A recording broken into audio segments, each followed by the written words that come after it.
முன்கூட்டியே ஆண்டவர் இயேசு கிறிஸ்து ஓமையாக சொல்லுகிறார். பரலோகராஜ்யம் பெரிய விருந்தா இருக்கிறது. அந்த பரலோகராஜ்யத்திற்கான அழைப்பு விடுக்கின்றார்கள். அந்த அழைப்பில் யார் வரவில்லை?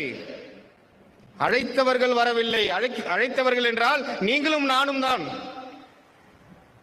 அழைத்தவர்கள் வரவில்லை, தாமதமாகிறது. உடனே அந்த தலைவர் தன்னுடைய வேலைக்காரர்கிட்ட சொல்லி, பணியாளர்கிட்ட சொல்லி, போய் யாரெல்லாம் கூப்பிட்டோமோ அவங்களெல்லாம் கூப்பிட்டு வான்ற. நாம எப்படி சாக்கு போக்கு சொல்றோமோ அதே போல இங்க 3 பேர் சாக்கு போக்கு சொல்றாங்க. முதலாவது என்ன சொல்றாங்க? நான் ப்ராப்பர்ட்டி வாங்கியிருக்கிறேன், அதில் என்ன பண்ணும், போய் வீடு கட்டி போகணும், ஆனால் என்னால் கோயிலுக்கெல்லாம் வர முடியாது.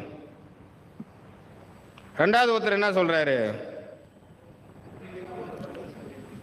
ஏறு மாடு, நான் புதுசாக கார் வாங்கியிருக்கிறேன், அதை சர்வீஸ்க்கு விடணும், அதனால் என்னால் என்ன பண்ண முடியாது, சண்டே தான் எனக்கு ஒரே நாள் லீவு, அதனால் என்ன வர முடியாது, கோயிலுக்கு வர முடியாது.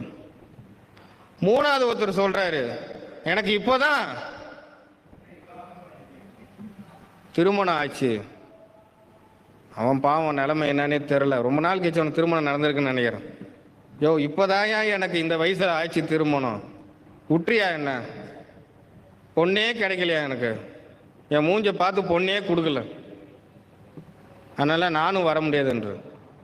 விருந்தை அழைத்தவர் தலைவர் அங்கே கோபப்பட்டு அந்த பணியாளருக்கு இன்னொரு காரியத்தை சொல்லுகிறார். நீ போய் என்ன பண்ணு, இவனுக்கு வரனாலும் பரவாயில்ல, நீ போய் ஏழைகளும் ஊனமுற்றவர்களும் அங்க இருக்கின்ற வீதியிலே உணவு இல்லாமல், உடை இல்லாமல், வீடு இல்லாமல் இருக்கின்ற அந்த மனிதர்கள் எல்லாம் அழைத்து வா.